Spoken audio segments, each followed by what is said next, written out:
remix. Do the remix. Do the techno remix. Yep. It'd be a hit in Vegas, 3 a.m. Always better than black. There I go. Oh, good. All right, Age. What say we get going? Oh, okay. That was sort of abrupt. Hello, everybody. Hey, everybody. Welcome once again to another episode of The Yard. Believe it or not, this is episode 13. Lucky number 13. You know? Yes. Yeah, it doesn't, I mean, it feels like more like 11 or 12 to me. But maybe we should call this season 2, episode 1. There you go. Maybe we'll do that. Yeah. But in either event, in any event, we have a bunch of, I see friends of ours who join us weekly, and thank you so much for that. We love to see you. But it is a little bit after 5 Pacific time, that is, where I am, which can mean only one thing, and that is it's time for another episode of The Yard. So welcome. The Yard, as you may know, is produced by Commissary Club, which is the first social network for 70 million Americans who have criminal records. My name is Richard Bronson. I'm the founder and CEO of Commissary Club, along with 70 Million Jobs, which is the first national for-profit employment platform for folks with records as well. And as usual, as has been for the last 12 episodes, I am once again joined by my two very dear friends. Number one, the big man, ex-NBA LA Lakers star, who taught a young Kobe Bryant everything he knows about the game, Mr. Seth Sundberg at center court. Kobe's ghost is going to come down and haunt me, man. You keep telling people that. Maybe. And we also, the music you were enjoying was produced by none. Sorry? The sultry sounds of. Okay, when you do a show, you can describe it that way. But right now, let me. I'm describing every song he does from here on out as that, period. Okay. I am joined once again by my very good friend as well, rap star and entrepreneur to the stars, Mr. Victor Lombard, better known as Divine. Hey, D, how are you, sir? What's going on, Rich? Great to be back. You are going on, my friend. All right, before we get started, I just want to give a few housekeeping items. For those of you who have been here before, I apologize. We'll be bringing our two amazing guests out very, very shortly. Number one, as you may already know, if you've got questions or comments, please utilize the chat function at the bottom of the screen. And we all are watching it, and we'll try to address as they come up questions. Whoops. My ex-sister-in-law just called me. Let's see. So use the chat function. And about halfway through, we often will bring someone in, or one or two people in, who are watching with us. So if you're really digging the conversation, you want to be part of it, or you feel like you have something important that you'd like to add, please let Adrian know, who Adrian is also on our team. And she is behind the scenes running things. And I have to say, she's been doing a really great job. So I really appreciate it, but address that interest to Adrian, and we can see if we can hook you up. I get asked all the time, what is The Yard? What's the point? And the point is, like Commissary Club, our goal is to connect people, particularly people who have a record. That's number one. We figure if people are in connection, they can help one another, they can serve as role models, even inspire one another. And together, perhaps they can speak with one much louder voice. We're also eager to sort of portray the humanity of our guests and hopefully ourselves as it relates to the fact that, yeah, we've done time, but really we're just human beings. Maybe we screwed up. Maybe we were young. We made a mistake, a terrible mistake potentially, but nonetheless, we're not that much different than anybody else. And we're also, lastly, eager to accurately depict what life is when you're incarcerated. Most people go by what they see in the movies or they see on TV, and that's really not a very fair depiction. It's worse than that, and it's also better than that. And a lot of it has to do with where you go and how long you're there. And we have two people here who are going to be speaking who had unique experiences that were pretty intense. So before we get started, to sort of get us into the right frame of mind, something we started initially and we're continuing to do. First, if everybody would just sort of follow along with me here and trust me. First, just take a deep breath and let it out slowly. Because I'd love you to sort of air out your mind and be expansive in your thoughts and imagination. Now, please close your eyes.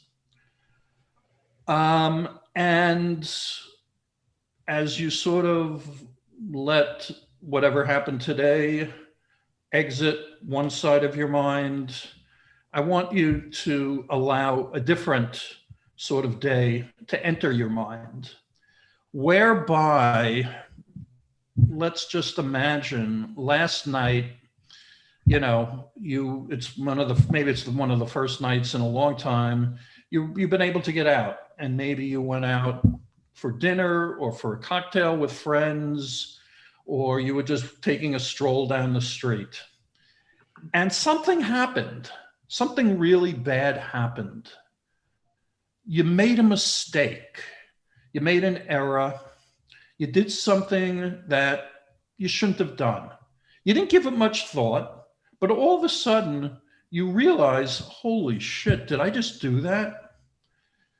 And there are going to be implications for what you just did. And maybe it was simply as you got into your SUV after dinner, and maybe you had one extra glass of wine and you shouldn't have been behind the wheel. Maybe it's that, or maybe, you got a letter from the IRS because they're investigating you because, you took your family out for dinner and you called that a business expense. People do that all the time, except now you got caught, apparently, and it's not going to end well. So that's sort of in your mind, this vague sense of impending doom, I guess. And now imagine further, you go home, you go to sleep, you're a little troubled, and you wake up and you open your eyes and you look around, and first thing you notice is someone is snoring right next to you. And it's not your significant other who you normally would be waking up to if you have someone like that. You look over and it's someone the same sex as you who is snoring and coughing and wheezing and having trouble breathing. And you're thinking, oh my God, is this person very sick? And you're looking around and you realize that the width of this room you're in, sleeping, the both of you, is maybe 6 feet wide. And you realize as you turn your head the other way, there's a sink and a toilet, a stainless steel toilet that your head is right next to, which is where you just slept. And you kind of pull yourself up and you realize, holy shit, I'm in prison. And it just sort of hits you, it's kind of Kafkaesque, to wake up that way. It's surreal, certainly. But all of a sudden you find yourself in this situation and you're freaking out a little bit naturally. And then the guards are yelling and screaming and people are banging on the doors and all kinds of noise. And everyone is telling you to stand up and get online. And you do that. And they let you outside.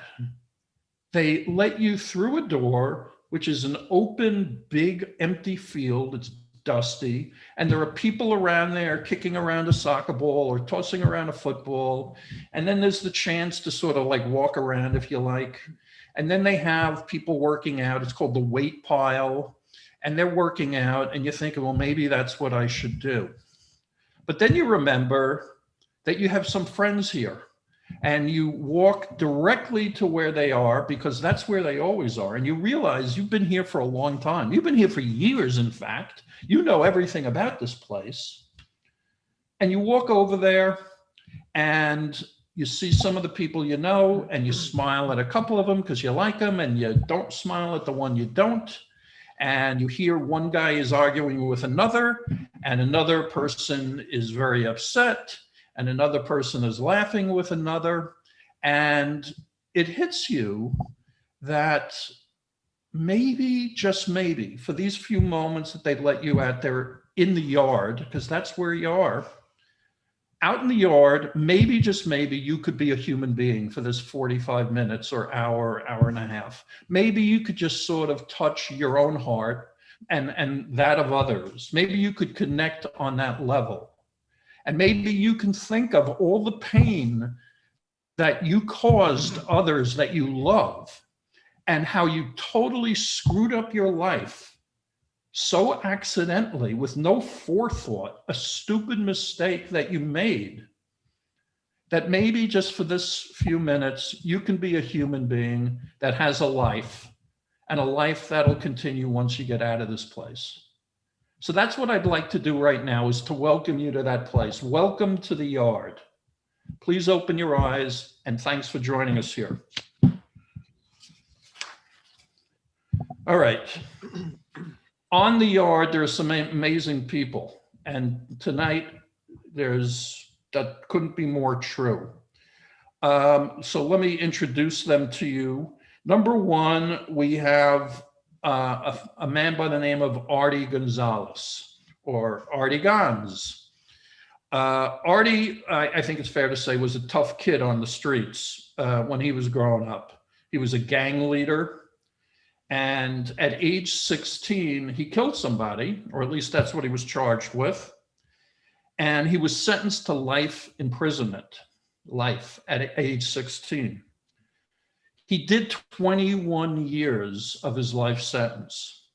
And this was done, at least part of it was at the notorious Supermax at Pelican Bay. Really a very, very scary place to be. He was given solitary confinement for a period of that time. And he tells the story that when he was finally let out of solitary, and well, he'll describe it a lot better than I am right now, he had a panic attack because he was so unused to any kind of stimulation around him because he was in solitary for so long. But as he continued with his term, he became what prison officials called, he is the model prisoner. And he turned his life around like that. When he got out in 2015, he threw himself into a whole new life and a whole new career, working in Hollywood and show business. Now he's working not on the streets, not running a gang. He's working on film scripts and locations and studio deals. That's a change, Artie. Life has certainly changed. Thank you so much for joining us, brother. Thank you for the welcome. Definitely happy to be here. Good to have you. What's up, King. everybody? Yep. Better here than other places. And Artie is joined by a really incredible, powerful superwoman. Her name is Kathy Morse. And if you work in the criminal justice system at all, you know who Kathy Morse is, because she is a passionate, tireless woman who wears her emotions and passions on her sleeve because she cares that much. Kathy was incarcerated for 5 years, and among those 5 years, she spent about a year in Rikers Island in New York. Rikers Island is one of literally the worst places on the earth to be. I spent some time there, and it is singularly awful. it is a place that is pregnant with evil. It lurks everywhere, and violence is at any second can explode. She really went through hell there, which is not surprising. And I asked Kathy before I'm telling you all of this to make sure she was comfortable with me sharing this. And I'm sure it's not comfortable, but she feels it's important that it be shared. Kathy was sexually assaulted in prison by 4 inmates and beaten up and bad. She went to see the doctor, who gave her all the wrong treatment and made things worse. In her own words, this is just a powerful statement and so much honesty. She said she went through so much trauma that I don't honestly know or think that I'll ever live long enough to process it. So arguably she's processing it right now. Like other returning citizens, this is an amazing, amazing characteristic of people who come out of prison. They all want to help their fellow brother and sister who's coming out, and to try to make it a little bit better if possible. And she does that in a big way. She works at the New Jersey Reentry Corporation. Kathy, we're so grateful to have you here. Thanks for joining us. Thank you so much for having me. This is very humbling to me. But I'm also happy that I'm able to share my experiences with others. Well, we're humble that you would do so, and you know, if at any point you need to sort of take a breath and disengage, and that's true of you too, Artie, and as well as you, Seth. Please, Wow. please, Oh, no, Divine, you can. Divine, you have to hang in there. But I'm not doing this alone. Power through, D. You got it, D. You can power through. But please, you know, feel free, obviously. All right. So let's start with you. The idea here is we're not doing interviews, just so everybody knows. I'm going to start asking a couple of questions just to get it going, and you guys can ask your own questions. Number one, you spent time in solitary, right, Artie? Yes, that's right. How old were you when you were thrown in solitary? I want to say that I was somewhere between my mid to early 20s, like in that bracket, 23, 24, in that area. And how long were you in solitary? I was there for 8 years. 8 years in solitary? 8 years. Yep. Great. It's amazing. All right. Well, I have to ask, and if you don't want to answer, don't answer. But what was it? I mean, they sent you to prison already. What was it that you did so bad in prison that they needed to stick you there for 8 years? I was a high-level gang member in the state of California, and that is the place where they send the so-called worst of the worst when they've been deemed too violent for even the other people who are incarcerated on the general population. So because of who I was, they deemed me as a security threat to the safety of the institutions. And they sent me up there. They basically bury you up there in a tomb.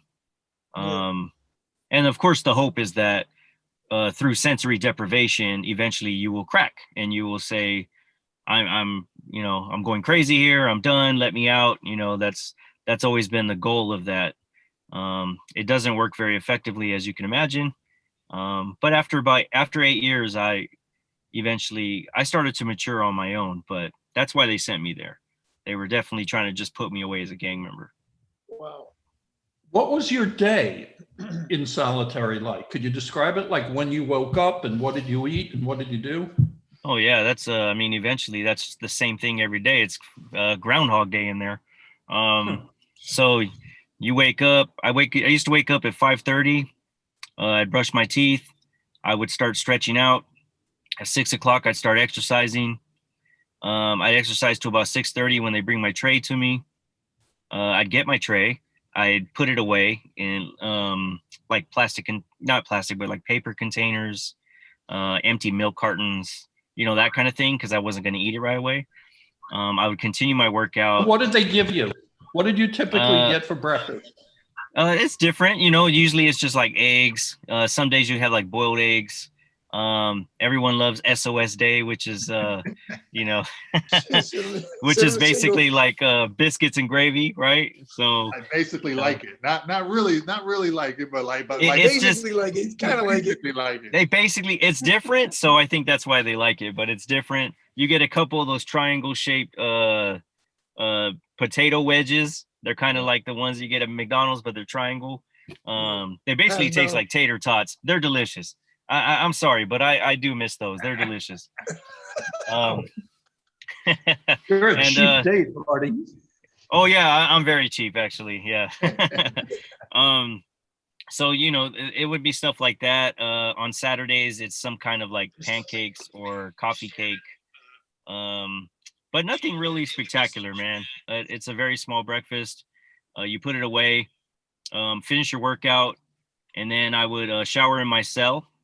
Basically, I'd fill up my sink and just start showering, wash myself off. After I was done with that, fill up your sink. I'm sorry to interrupt. You'd fill up your sink to take a shower? I would fill up my sink. I mean, they have showers in there, but you don't get them every day. So you learn how to shower in your own cell. The bird bath. You take the bird bath, you know, and you get very, very good at it. I mean, I got so good at it, I was able to roll up like empty mustard packets and stuff like that, and you stick it into the nozzle and it makes it spray out. So that's your little shower head, you know.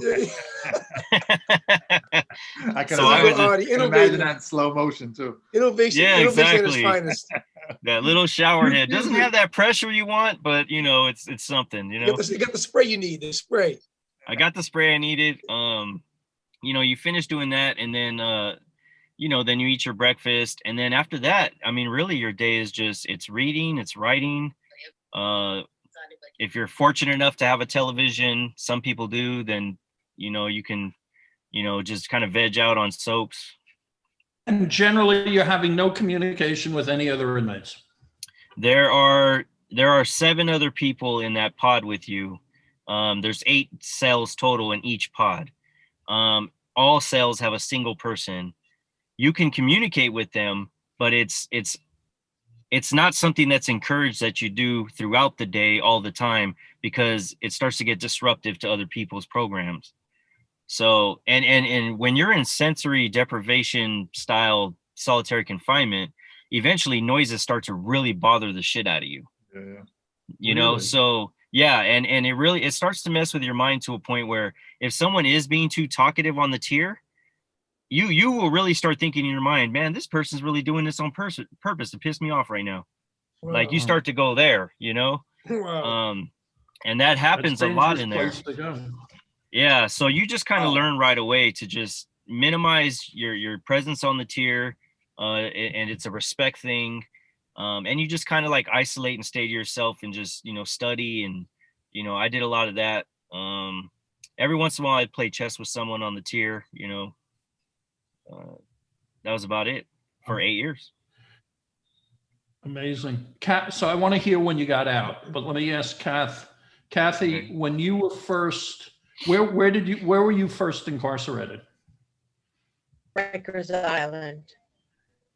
You went to Rikers Island first? Yeah, after central booking, you go to Rikers Island. Right. And I was held in the women's facility, which is the Rose M. Singer Center. Right. And tell us what that was like.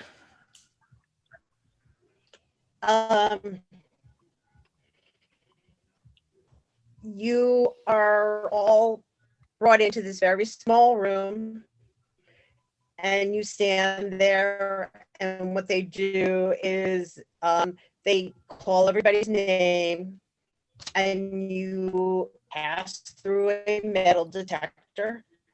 Then they've got this big open room with multiple cells in it, open cells in it, and they're all numbered. And that's part of the intake process. You rotate around in numerical order, and you go from one cell to the other. you're first put in with everybody. Then they move you to the next cell. That's got the magnometer, and also the boss chair. And What's that? What chair? they've The got boss shower chair? curtains up, with like partitions, if you will, that you sometimes see those collapsible curtains, maybe in a doctor's office or something. Hey, Kathy, Kathy, hold on for a And second. then what happens is you have to stretch. You're in with all these women. The boss chair, yes, I'm sorry. It's to detect metal. If you swallowed any metal, if you got any metal that you put in any of your body cavities. Yeah. Kathy, your connection is really tough. So your audio is coming out all chopped up. And now we can't hear you at all. Maybe if you could try logging out and logging in again, maybe that'll help us. On the phone, No? the phone might work. The phone sounded like. Maybe the phone is better, Kathy. It was better when you had it before. I'm gonna disconnect and I'll be right back on. Cool. Okay, thank you. All right. Get a yard pass. Yard pass. This is live TV. We got movement. So- We got yard movement. Oh man, We have yard movement. we got a medical call. Med call. In prison, everyone moves at the same time because they can't have random people walking around in a prison, or else that's bad, as you could imagine. And certainly you can't have anybody running. That's really bad. But they have these periodic, recounts where the guards just go around and make sure that the right number of prisoners is still there. And if God forbid the count is wrong, like that's pretty serious, potentially somebody has escaped. But it's always a question that the guards, what's that? Or the guards just can't count.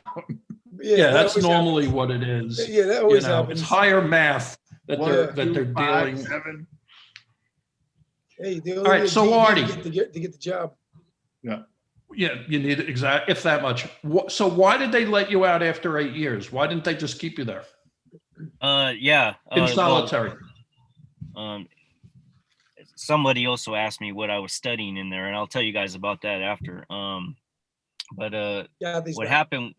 Yeah, so eventually, can you guys hear me good? Okay. Yeah. Okay. Perfect. So eventually, yeah, I matured to the point where I was like, I can't live my life like this anymore. This is not what I was meant to do. This is not who I was meant to be. Did you think you were going to be there for the rest of your life? There was a time when I did. As a matter of fact, it's more than that. There was a time when that was the goal. Was that where I was at? Yeah, in Pelican Bay Shoe, in the security housing unit, in that isolated solitary confinement supermax facility. That was the destination that people sometimes took pride in. So it was almost like, I've made it. This is where I'm going to spend the rest of my days. I'm going to be an old mob guy. I'm just going to make a lot of money and sit here and just run shit in the state, right? And continue to work my way up until eventually I'm on top of it all, right? Was that your thought for a while, that you would do that? That was my thought for many years. And in fact, what I had told myself was, I got into this mental trap where I told myself, I have failed at everything in my life. So if I fail at this, I have nothing left.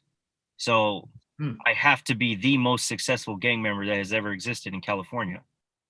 What would that take? What would you need to be the most successful? Well, I was already on the path. I was highly connected politically. I had a lot of power and a lot of respect. I certainly had a lot of education around what they teach.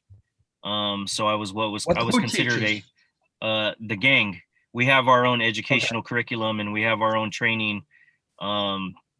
We have documents that we study. We have, I've written hundreds and hundreds of essays in my life on various topics, from warfare strategies to just conducting oneself with respect. Anything that you can possibly think of, I've probably written an essay on it at some point in time. But I had gotten to a point where I was sort of working my way up that way, and what made me walk away was I just started to mature. You're whoever's watching this, I was 16 years old when I went away. I got to Pelican Bay for the first time. Remember, I was there twice. I wasn't there once. So I got there. That was my very first prison at the age of 18 in the 90s, which was a no joke place to be in the 90s on the main line. Volatile time right Yeah. there. Yeah. Lots of very volatile, lots of bloodshed, lots of violence. Everyone on that yard was a killer. There was no fighters. There was only stabbers. And so coming at that point from 18 years old, they really took me in and they brainwashed me. Basically, they took out the old me and they put in the new me. Who's they? The gang. As I said, we have educational curriculum. So what they'll do is, we'll take someone and we'll put them in with someone who's older, who's been seasoned a little bit, been down. And that person will start to educate them in the cell. You start writing essays and, doing certain things for the gangs to sort of like slowly start earning your way up. It's definitely, it's a cookie cutter thing. That's for any youngster that's coming in. And I was no different.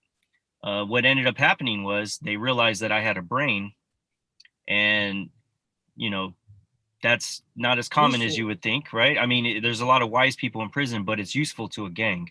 Someone who's as young as I was, but was able to strategically see things, had great intuition, learned very quickly, could multitask and like all these things. These were benefits to the gang. So I had less violence personally for myself and more training. Like we have a lot of torpedoes. We need brains. We need leaders. So from that point forward, probably about 19, 20 years old, every cellmate I had after that was the leader. And I was celled up with nothing but leaders. And so being that young and having those connections gave me, as you can imagine, a lot of power. If I show up on the yard to a new place and they find out who I'm connected to, it's an immediate respect thing. Like, okay, this is yours if you want it. Right. So I had, sort of earned that. And what happened was in my mid 20s, I started to mature just naturally. Like, everyone's going to grow up eventually. You know what I mean? And as I started to get to my mid 20s, I started to actually just naturally age and mature. And I really started to be like, a lot of what I'm being told here is kind of like crap. Like, this is kind of hypocritical, this lifestyle we're living. I'm supposed to be this freedom fighter for this cause. And, prison's a very racist place in California as well. Yeah. It's highly racist, very race-based. So you're taught that you are representing your race and your people, and it's for the betterment of them. And yet that's my biggest enemy. Look just like me. It's just they were from this part of California and I was from another one. And when I got to my mid 20s, I was like, no, this is nonsense. When I was 18, I believed this shit, but now I'm in my mid 20s and this ain't sounding right. Yeah. So what ended up happening was I realized, towards the end of that 8 years, I was in my early 30s and I was like, man, this is not what I was meant to do. I recognize this for what it is now. And there's no way that I can continue living this lifestyle if I know where the lie is. It's one thing if you don't know the lie. If you know the lie and you continue to live it, that's a choice. So once I recognized it for what it was, I said, I got to get out of this. I'm meant for better things. I'm meant to actually help people. I still have a chance here. And then that's the first time that I started saying, like, you know what? I want to go home. I don't want to die in here. I want to go home. That's how that happened. Yeah. But here's the thing, and I'm just going to add this on real quick, Richard. I told the institution, hey, I'm done. I'm walking away from this. They were shocked, like, holy crap, we can't believe you're leaving. Right. And then they didn't believe me. So They didn't believe me. They kept me in solitary for 2 more years because they did not believe that I was being honest about walking away. Wow. Oh, Wow. Artie, So, Well, we talk a lot about on the yard about that. You know, a lot of people that have that experience and they change. You know, they go whatever it is and go. I was Yeah. going direction right, and then I had a turning point, and we call it the spark, right? Was there like that spark that happened for you that was like that you can identify, or was it something that happened over time? there definitely was a spark. I talk about it on some of the other things I've been on. It was a moment.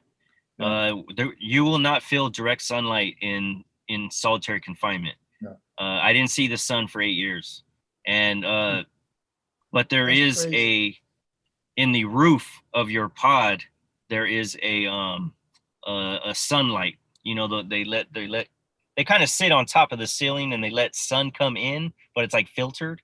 Yeah. Right. And I don't know what happened to our sunlight, but maybe there was a hole in it or some damage or something. But I was watching television. I was just sitting there, eating my lunch, and I felt warmth on my hand. And I looked down, and there was just a little piece of sunlight. And I looked up, and I realized it was coming from the sun light. But I think that something had damaged it, and there was a hole. right. And the sun was over the building and just a little bit was coming through.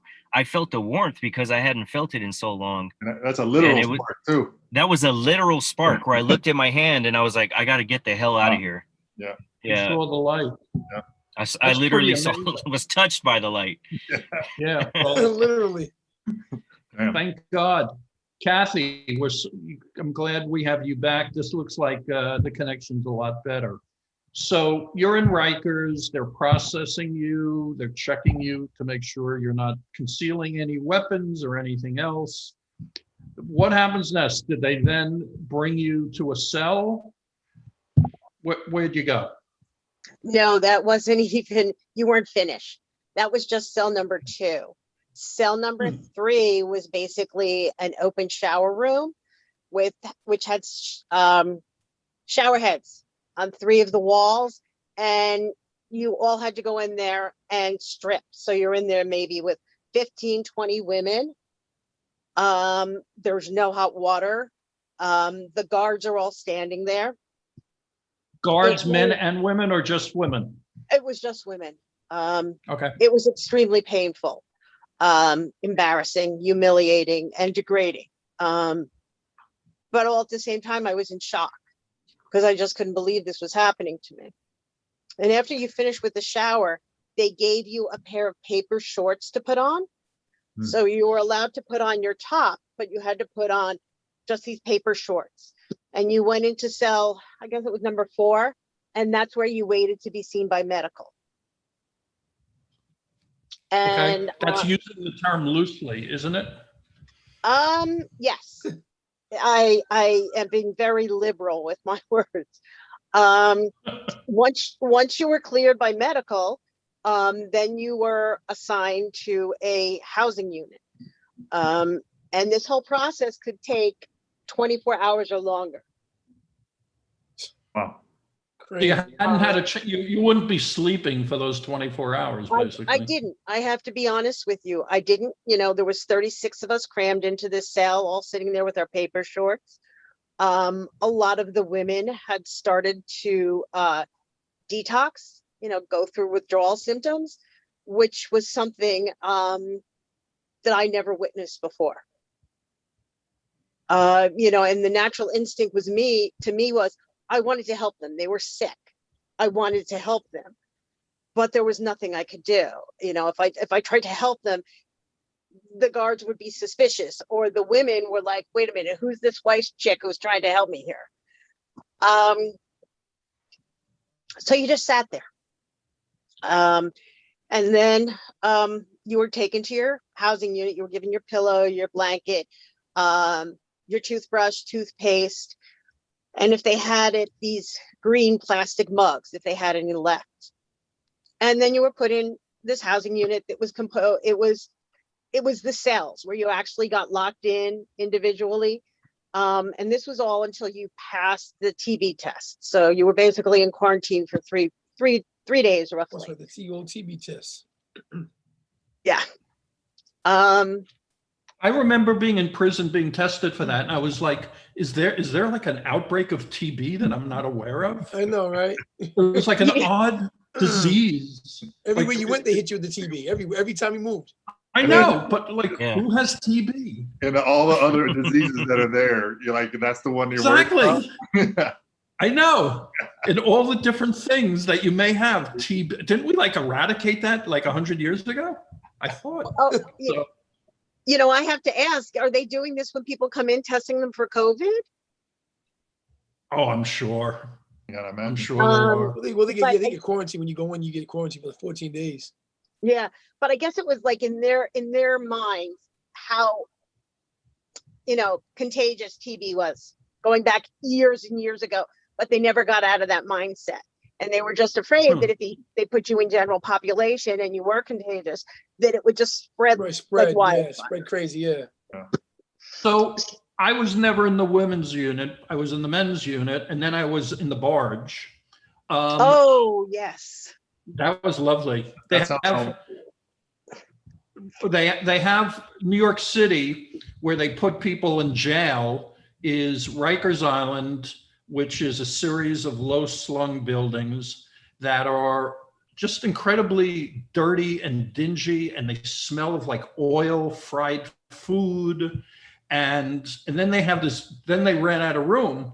So they had extra people. Where are you going to put them? So the city bought this huge barge, and they made that a jail. And I happen to hate being on boats. It's one of those things, I get seasick talking about it right now. And they put you on this jail on a barge, and on top of that, I'm seasick.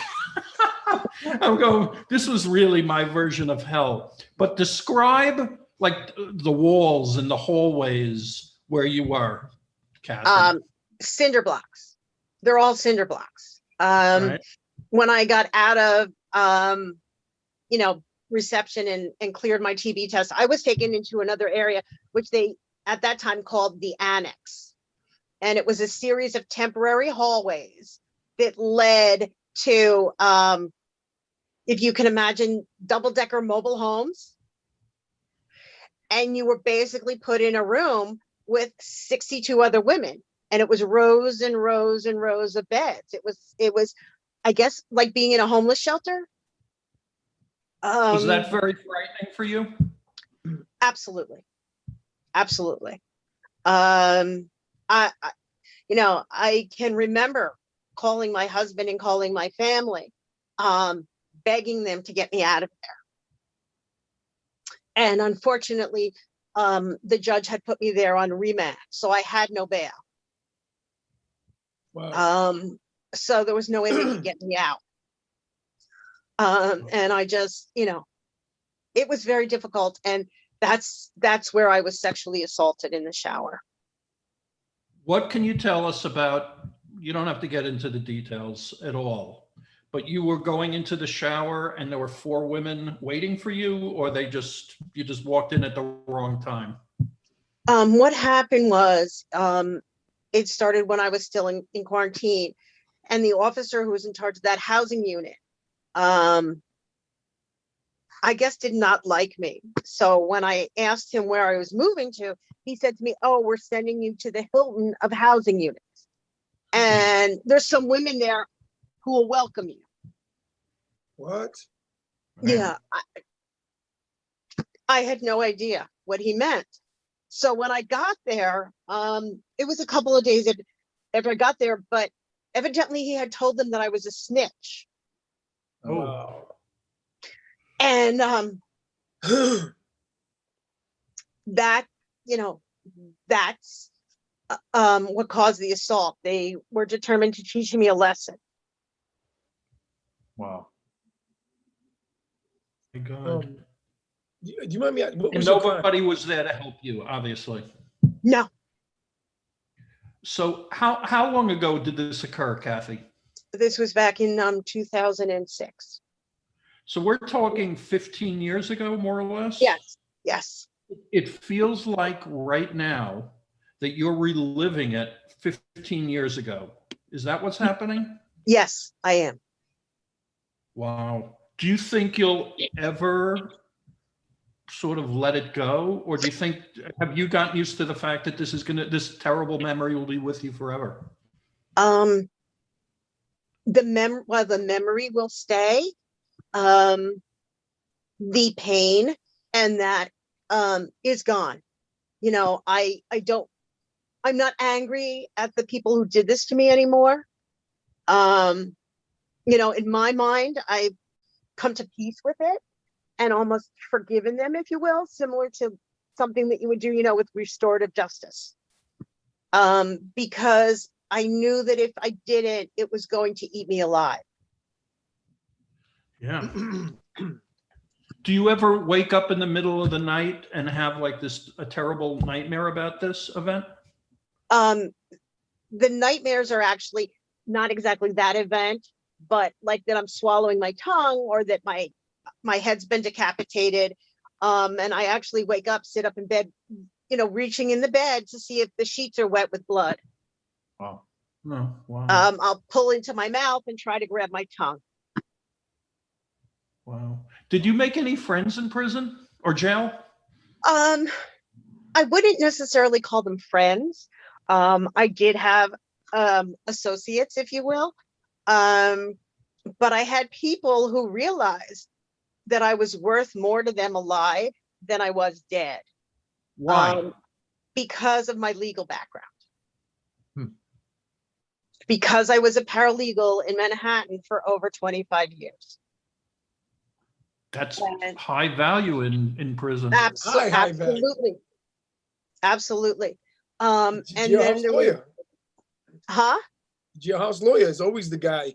Yes, that's me. And then they put me in inmate grievance, which was another prized spot.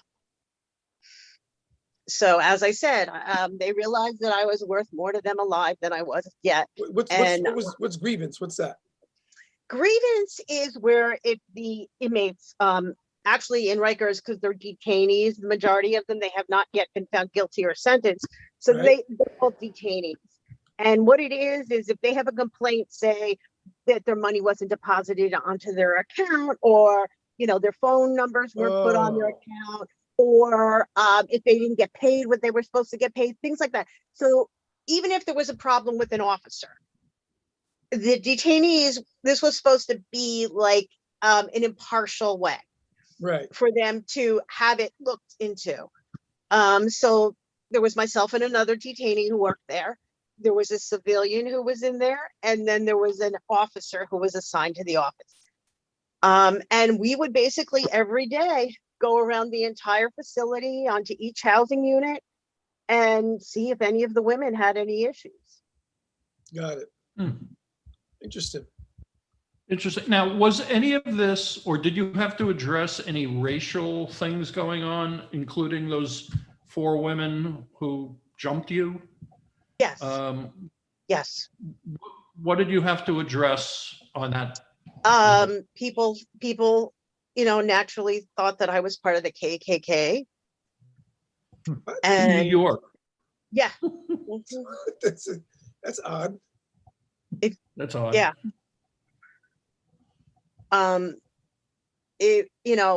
Or that I was planted there, as I said earlier. They thought, at one point, they thought that Geraldo Rivera put me in there so that we were filming a segment that he was going to broadcast on television. The institution thought that?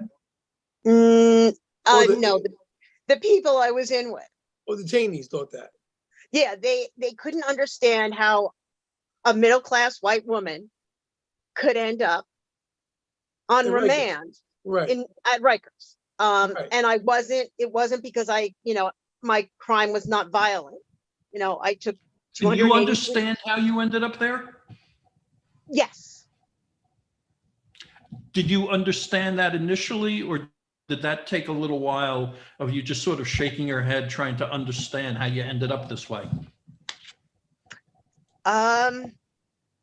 What happened was I was remanded to Rikers because I missed a court date because I was homesick.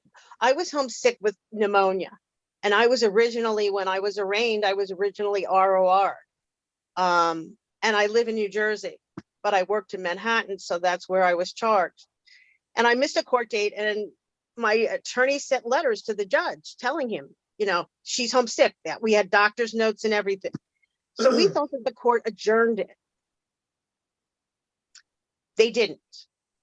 They issued a warrant for my arrest, and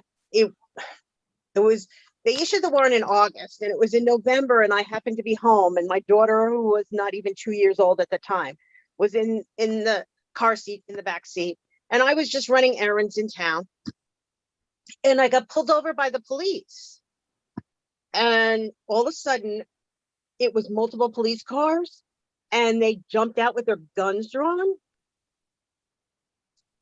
and No, I'm saying, what, this is amazing story. and my daughter screamed. She started to scream, and I didn't know what was going on. I had no idea. And my daughter was screaming in the back seat, and they handcuffed me. And my daughter was trying to grab for me, and I couldn't touch her.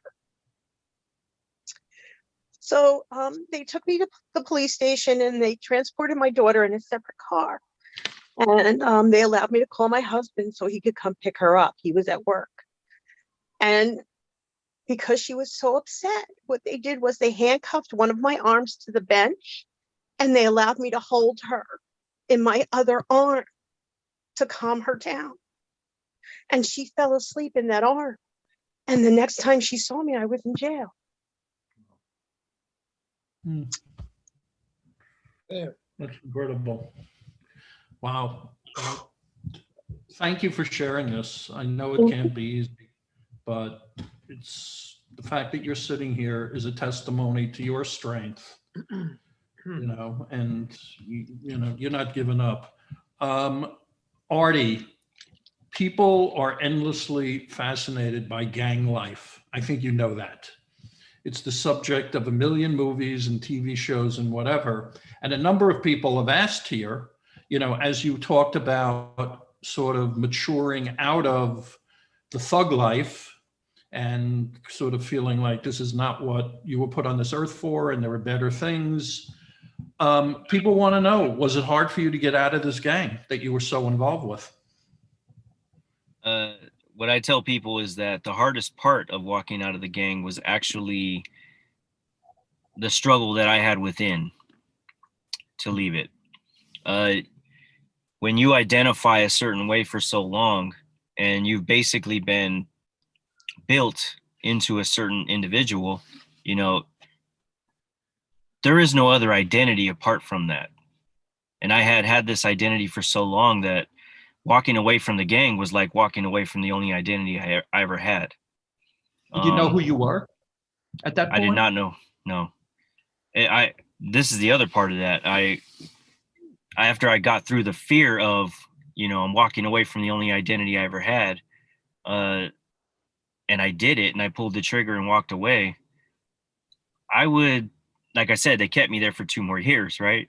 So when I would go to the shower, you go into the shower, they have a mirror in there. You don't have a mirror in your cell, but you do have a mirror in the shower. And I would just go in there, and I would just look at myself in the mirror, and I didn't know who I was. Like, I just really did not know who I was for months. Like,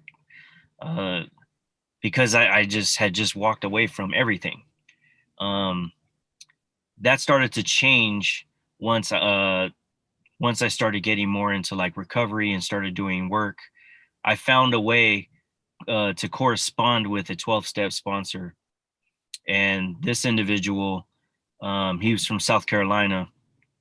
We started writing to each other. I'm sorry. Let me interrupt you here. 12 steps. What are you suggesting? Were you doing drugs while you were in there, or, Well, going through?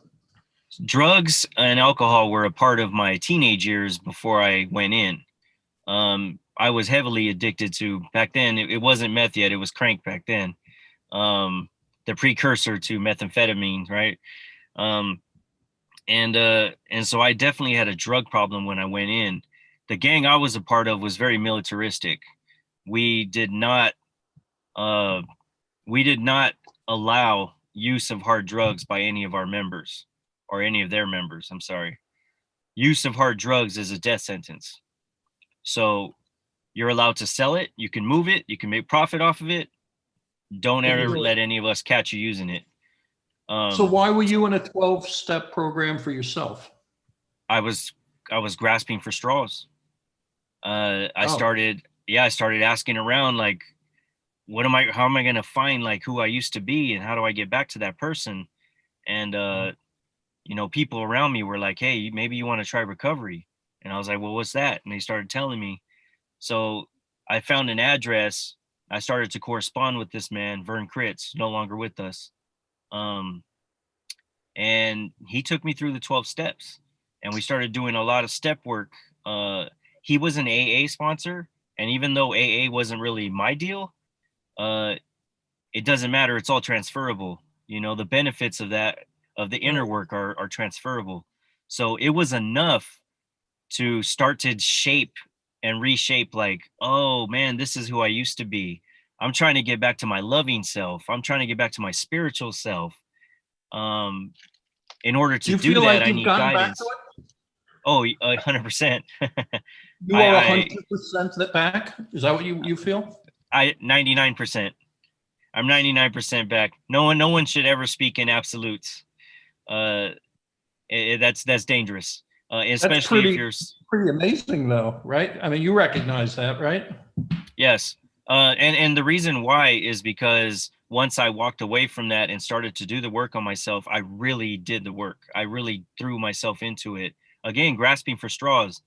But the saying, you fake it till you make it. You do something like, I may not know what recovery looks like, but if I act like I know what it looks like, maybe I can act my way eventually. The lie becomes the truth. It becomes the truth. And eventually you will internalize. And that is what happened. So I had other sparks. That's how it happened with me. The gang you were involved with, they didn't give you a hard time particularly?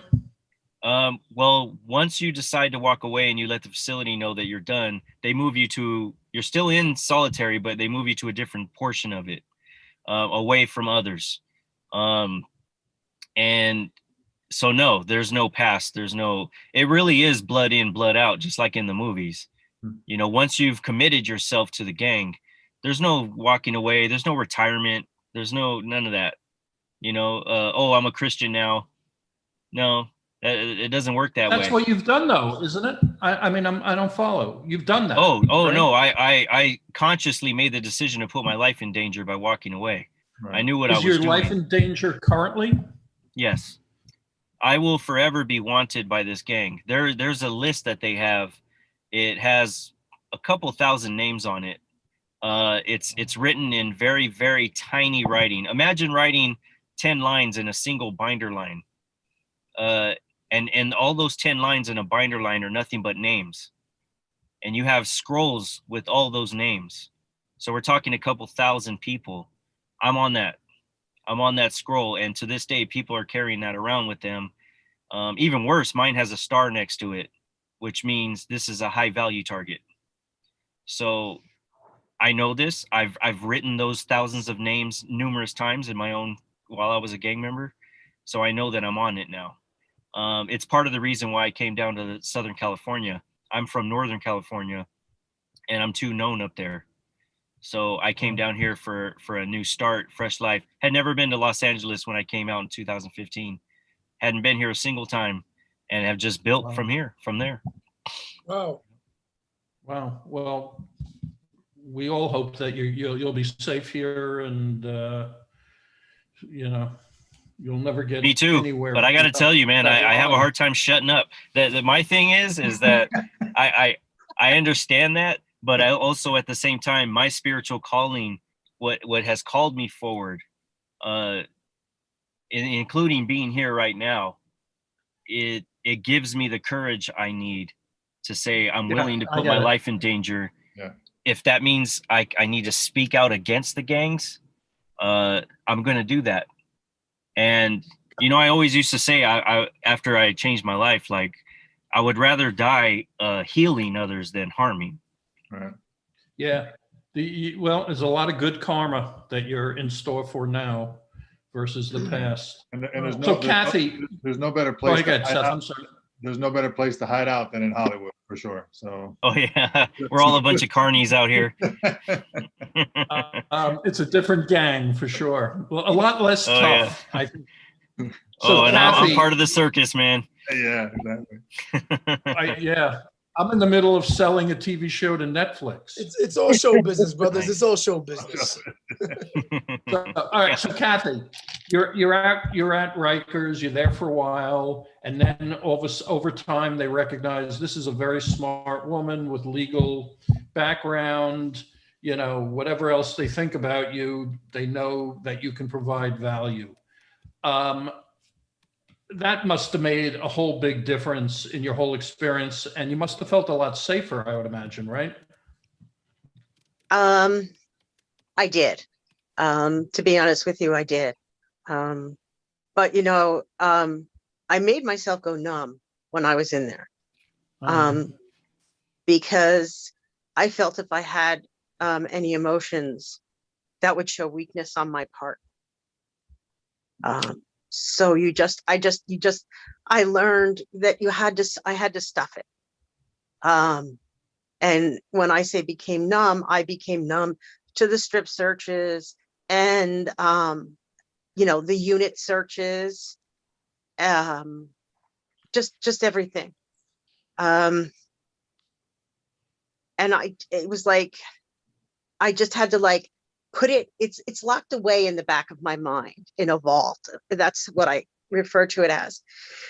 It's locked away. And, you know, when I get to a point where I feel safe and comfortable, sometimes those things do come out. But I never felt safe. So sorry. There was nobody you could trust. Yeah. What would you say to someone going into prison, you know, who was, you know, never been or going into jail, someone like yourself? You know, what kind of words of advice or warnings or, you know, what did you do wrong that someone could learn from even to better survive the experience? I'm not sure, because any woman that I speak to, we can relate to one another, because it's just such a traumatic experience. What I would say to anybody is keep your head up. Don't let them steal your soul. They can take everything, your dignity, your self-respect, but they'll never take your soul. How do you prevent that? Strength. And I'm not talking physical strength, because I don't even know how to make a fist. I'm talking about keeping it together and knowing that you have a family to go home to, and that your life is worth living, and that you can take this experience, which is definitely a negative experience, and turn it into something positive. Okay. Did you do that? Absolutely. What about prison, jail did you get positively out of? It exposed me to a world that I never knew. I never would have known existed if I was not arrested and put in jail and prison.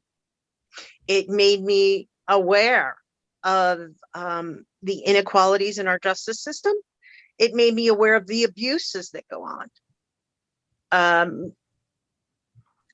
And I feel, in a sense, that I was put there, if that makes any sense to you, that although although I was there to be punished, I was also put there for another purpose.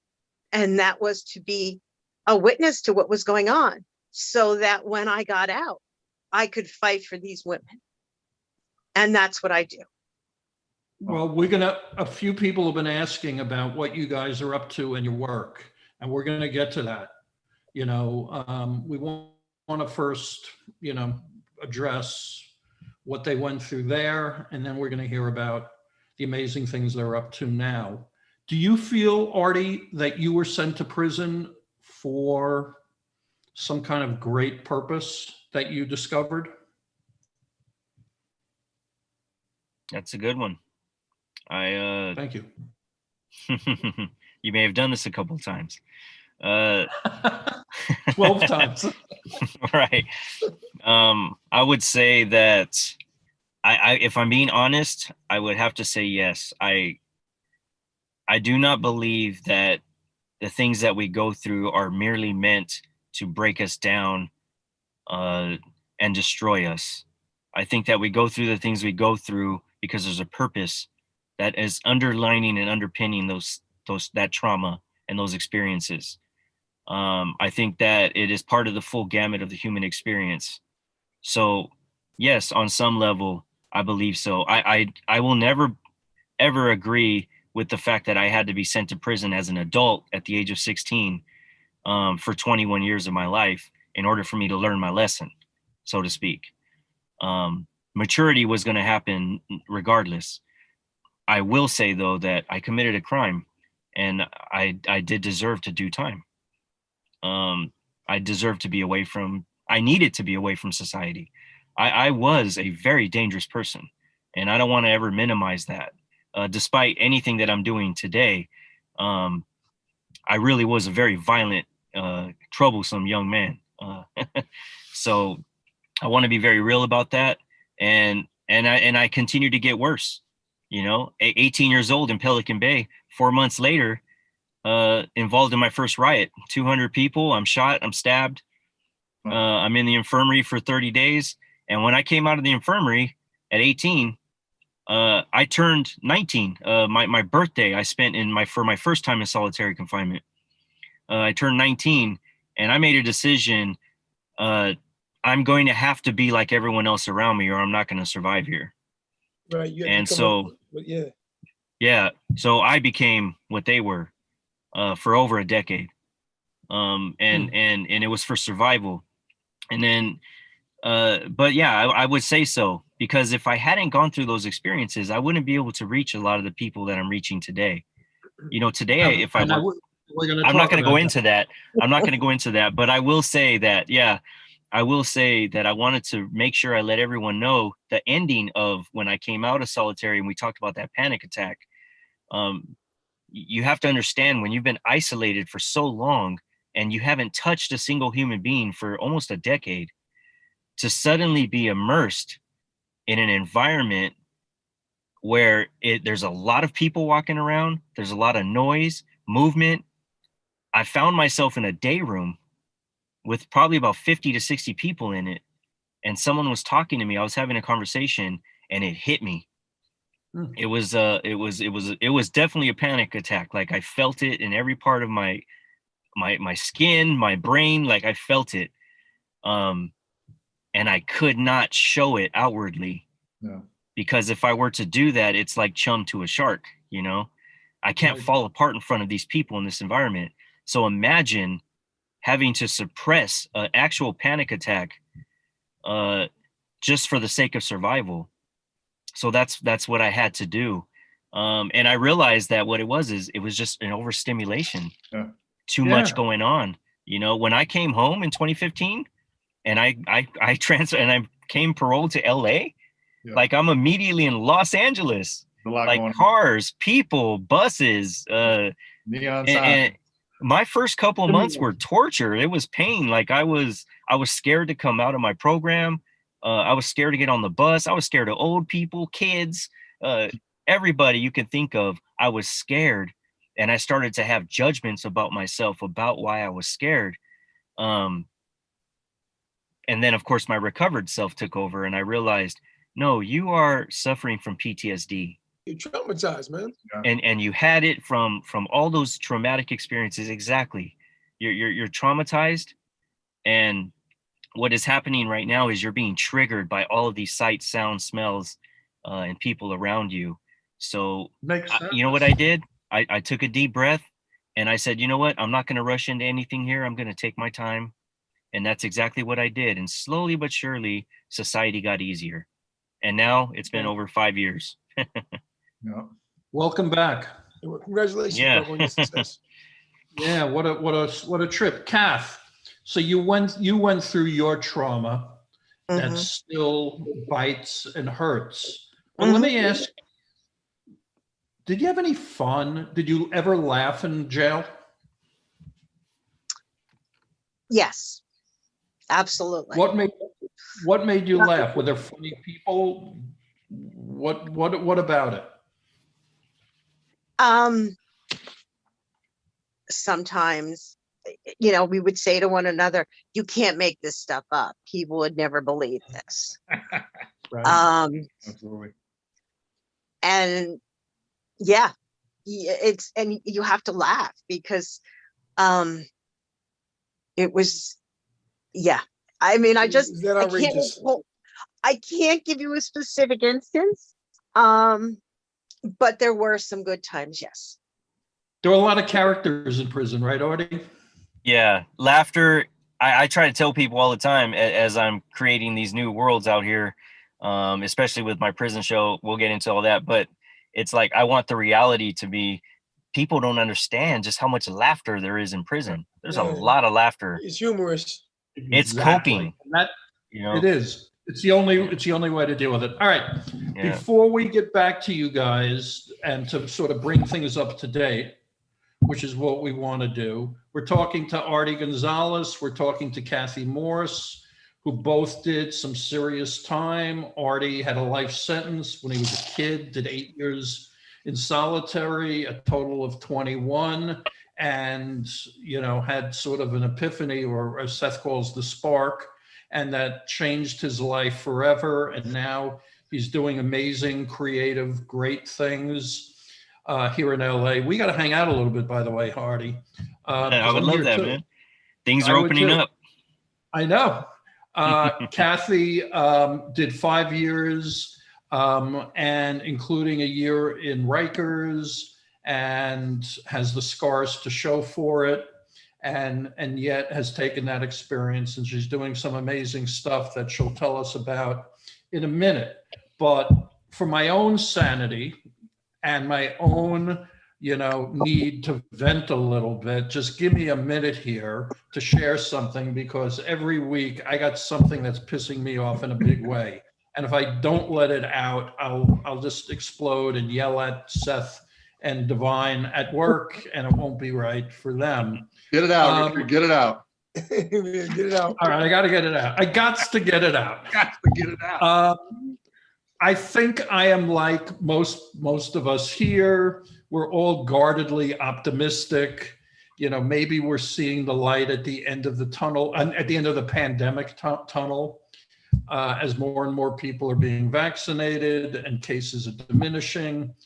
I'm in a year, I haven't gone out once, and now I'm going out on both Saturday night for dinner with friends and on Sunday actually going to a restaurant. I'm in LA where things are pretty much locked down and things are starting to open. It stands to reason that as all this occurs, businesses, are going to be coming back in a big way. And the economy, is a lot of people believe is just, a little ways from really sort of exploding in a positive fashion. We, among other things, are in the employment business. We help through our business, 70 million jobs. We help folks with records get jobs. And before the coronavirus, we helped thousands of them do it. And it was very, very successful. And, we were very, very proud of the work. When the coronavirus hit in March, basically, our unemployment business went to zero. We were like a restaurant that was totally out of business. Companies laid everybody off. Everybody got fired. And nobody was hiring anybody else. For some companies, however, they were doing hiring. Companies like Amazon, supermarkets you'd read about, drug chains, You know, they couldn't keep their shelves filled and they were on a hiring spree. And every day, a friend of mine would send me an article telling me, oh, look at this company. They're hiring a lot of people. You should call them. And this company's hiring a lot of people. Call them. And we would. And unfortunately, we never got anywhere with them. And I couldn't figure out why. Why is it if Amazon needs so many people, why can't they hire some of our people? But I learned, I spoke with someone high up in Amazon, and she told me that Amazon had deals with other big companies that had terminated or laid off a lot of people. And they were sending those workers who were furloughed or terminated to Amazon so that Amazon could hire them. And all of a sudden, Amazon had their choice of literally tens of millions of out-of-work Americans who had no criminal record, no issues. And that's who they started hiring. And all things being equal, you know, I think it's fair to say they prefer hiring someone without a record than someone with. And I honestly, I can't say that I blame them for that. So at least, all right, now I understand. Now, let me just interject something here as I do this little narrative. Most people, and certainly most human resource professionals at big companies, they are of the opinion, like most of the American public, I dare say, that if you were to hire someone with a record, well, chances are you'd get a lazy troublemaker, someone who'd show up stoned, someone who would fight with customers, maybe someone who would rob your place blind. That's like sort of a prevailing, you know, expectation for this population. But the truth is very, very different. The data shows very, very different. What's the truth, Richard? As a matter of fact, there's a study out. What's that? Give us them facts. You're going to get some facts, my friend. 80% of hiring managers who have experience hiring folks with records, here's what they report. They believe that the quality of hire when hiring someone with a record is as good as, if not better, if not better than hiring someone without a record. As good as, if not better. Now, I know almost anybody would hear and they go, like, how could that possibly be? I get it. How could they be better than someone without a record who hasn't gotten into trouble? First of all, I would argue that anyone who hasn't gotten into trouble is one glass of Chardonnay away from being in trouble. So I would say that number one. I don't believe anybody is so above getting in trouble. But people who have records, because they have so few opportunities generally, when they get a job, and this is what the data says, this is not my opinion, although I agree, how they act on the job is they are so appreciative that somebody went out on a limb for them that they will do nothing generally to jeopardize their position. And they will be so grateful that they want to show their loyalty to the person that hired them and the company. And as a result, unlike their coworkers without a record who are pissed off that they have some shitty minimum wage job doing something, you know, that nobody really wants to do, the people that we work with actually are appreciative and actually come to work with a smile on their face and actually are not going to do anything. They are loath to screw something up that they've got. So they come to work, they work hard, they smile, and they improve the entire workforce. And we hear this all the time. Now, the thing that freaks me out is that they're just starting to come out with data about the unemployment situation with people with records. And get this, it is said that the unemployment rate among the formerly incarcerated is somewhere between 60 and 70% right now. Before the coronavirus, it was about 27%, which is pretty damn high compared to the rest of the country, which is at 3.5%. Are these facts good for you, Artie? Because these are what the facts are saying. It's pretty troubling. 60 to 70%. 6 out of 7 out of 10 people who have a record are out of work. Now, that's bad news for them.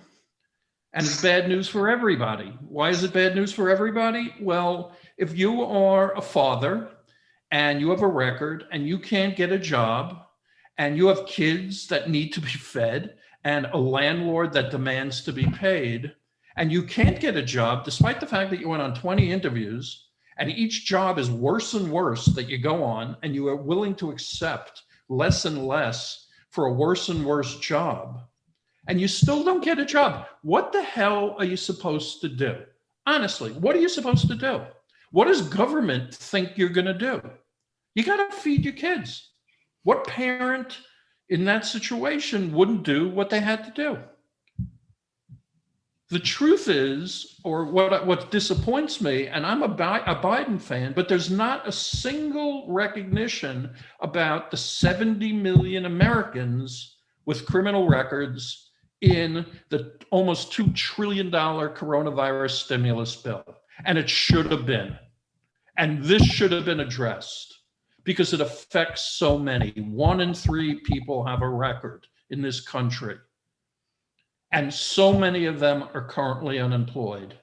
And nothing good will come out of that for society, for them, their families, and their communities.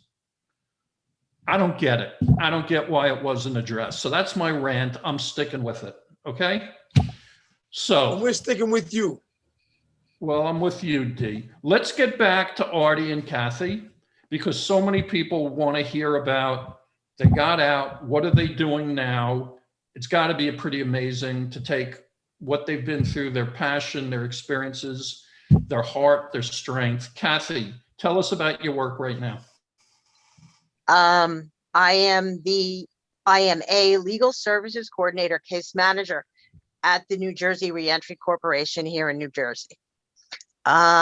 We have 9 locations in this within the state, and I work with this population every day. And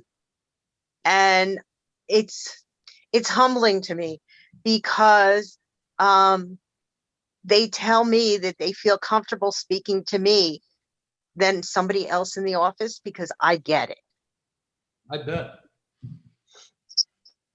And I do. And, I'm glad they can confide in me, but I do see that daily struggle with people trying to find a job, and needing to put food on the table. And, if I had a magic wand, I would make sure that everybody got hired. But until we can educate those who have the powers that be who do the hiring to give individuals who are formerly incarcerated, a chance, they're just going to cast them aside. They're going to believe those preconceived notions that everybody has about somebody who's been in jail or prison. And one of my goals is to break that myth and to break the mold and educate people in the community. You are doing it. You did it tonight. You are the real deal, Kathy. And you break the mold every single day you wake up. And the world is a better place for you. And you should know that. And everybody here knows that too. I promise you. So thank you for what you're doing. Kathy works at the New Jersey Reentry.org. Adrian put up the URL. Check out her organization. It's a big, successful organization that really reaches a lot of people, and it's pretty cool. So, Kathy, thank you so much. We appreciate you, Kathy. Yeah, that's for sure we do. Artie, you, my friend, have taken a non-traditional route in your life. What are you up to? I would say so. I think maybe you guys may have read my my article, The Unseen Shackles. I know you guys posted it today on Twitter. Part of that was I wanted to say, thank you, Kathy, for going there with us. A big part of my platform is letting allies know that formerly incarcerated people, when we speak in this space, you are asking us to revisit our trauma. And I want allies to remember that. It costs us something every time we go back there. And you certainly paid that price for us today. I want you to know that I'm aware of it, and I'm grateful to you for having the courage to do that. Thank you.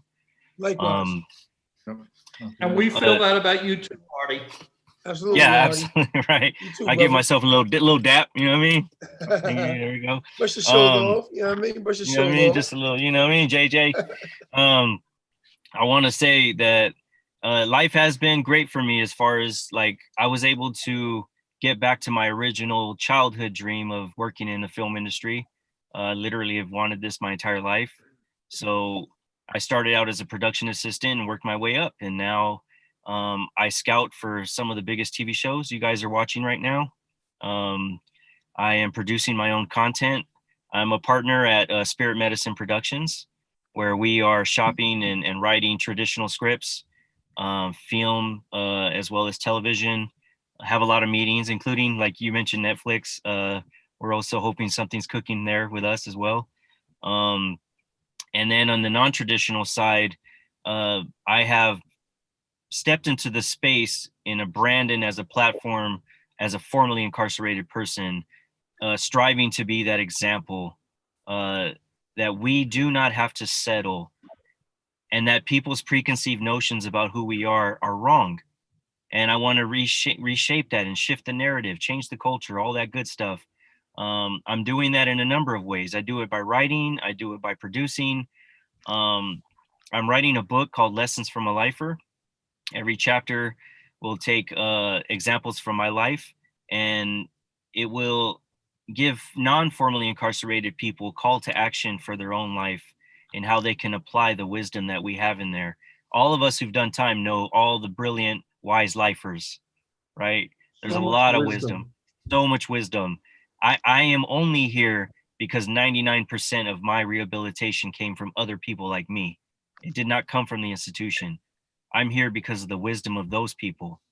And in addition to that book, I'm also producing a series, an actual series called Lessons from a Lifer. My proof of concept video is already out on my Instagram now. You guys can follow me at Artigons. And I am getting ready to film my second and third episodes coming up here. I have really, really big guests coming up who has agreed to sit in the chair with me and have that conversation. And basically Lessons from a Lifer, the series, is meant to bridge the gap between me, our population, and the non-formally incarcerated. I figure if they can hear us have discussions around issues that we all have in common, they will see our commonality. They will see that we have more in common than we do differences. And that is where the bridge to reform happens with people who have preconceived notions. So I 100%. definitely, yeah, absolutely. So basically that's exactly it, you know, producing, creating, you know, making it happen. That'll keep you busy.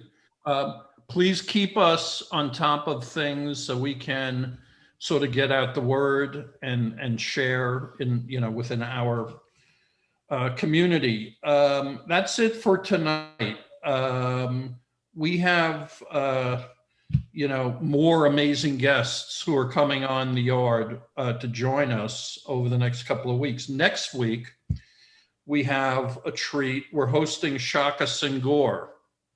Shaka Senghor who happens to be Oprah Winfrey's good buddy.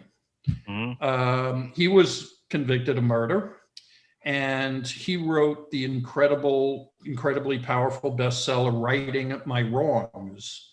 Now, what we're going to do with this is a little bit different. We're going to be simulcasting it on Clubhouse. For those of you who are familiar with Clubhouse, it's, you know, right now the hottest social network out there, and it has a huge, huge audience. And we're going to have Shaka on the yard, but it'll be here as well as on Clubhouse. So if you're a Clubhouse fan and you spend time there, you could watch it there, or you can do it here. I'd sort of like to have you here so we can see you and you can ask questions here. We have coming up after that, Alice Johnson, who is also an amazing woman. She was pardoned by Trump. She was the drug dealing grandma. And Barack Obama's buddy and Oprah's buddy and Kim Kardashian's best BFF, that's for sure. We also have a pretty cool guy. His name is Earlonne Woods. When he was in prison in California, Artie knows all about him. He won a Pulitzer Prize because he had a podcast called Ear Hustle that was just amazingly produced, amazingly powerful while he was in prison. So he's going to be joining us very, very soon. We also have Freeway Rick Ross, the ultimate OG, if there ever was one, and Divine's good buddy. This guy moved more drugs than all of our guests times 20. And he's going to be a total gas to have on. We're looking forward to him. And if you guys, perhaps we've had some of our current guests, some of the current people who are joining us who have been on our show, and we look forward to having them back. And I'm looking at you, Craig Cecil, of course, but others. Craig received a life sentence for dealing pot, if you can believe it. And he did a lot of time, and he got off on parole, not on parole. He was pardoned by, again, Trump. The only things that Trump ever did good, in my opinion, was helping my buddy Craig here. If you like what we're doing and you want to support us, we need all the help we can get, God knows. We launched a crowdfunding campaign on Republic. If you'd like to learn more about us as a company, not only are we interested in doing social good, but we're also interested in making a lot of money. Double bottom line returns, as they say. So, I believe that we will continue doing social good, and investors are going to do very well. But check it out at republic.co/commissary-club. Tell your friends about the yard. We are all, Seth and Divine and I, and my whole team and Adrian and all the other people who we work with, we are, it sounds corny or it's a line, but we are absolutely humbled to have the chance to work with folks who have done time. As Artie said, some of them are so wise, and so many of them are so soulful and real and golden hearted, like Artie and Kathy. Who the hell of us has never made a mistake? Who hasn't asked for a second chance? We just think everybody deserves a second chance. And with a last line of defense against that, so be it. So thank you for joining us. Please come again. We will have episode 2 of season 2 next week. That'll be Shaka Senghor, and you definitely don't want to miss that. So please register for that. Have a good night, everybody. Thanks for coming. Peace, Artie. And by the way, Thanks, Kathy. if you want to Seth. stick around here, Rich. if you want to stick around here in the yard, you can stay here till forever. We have people who've stayed here till 2 o'clock in the morning, just hanging out and talking to each other. So that's pretty cool. So if you'd like to do that, I urge you to do so. Just Thanks be so going much, before we call. everybody. Have a good night. Thanks, guys. Bye, everybody.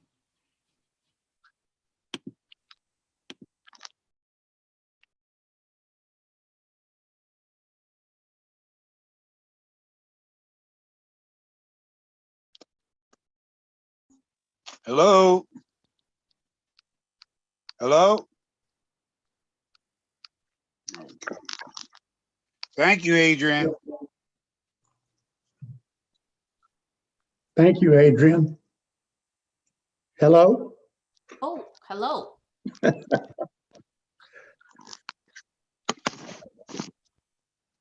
Already left. Kathy's still on, but Okay. Adrian, that website came up and it disappeared. I'll go ahead and send it again right now. Thanks. There you go. Okay. Now, why ain't it live? Okay, I think I got it. And everyone, you can now unmute yourself if you want to join in and chat with each other. Down to the players now.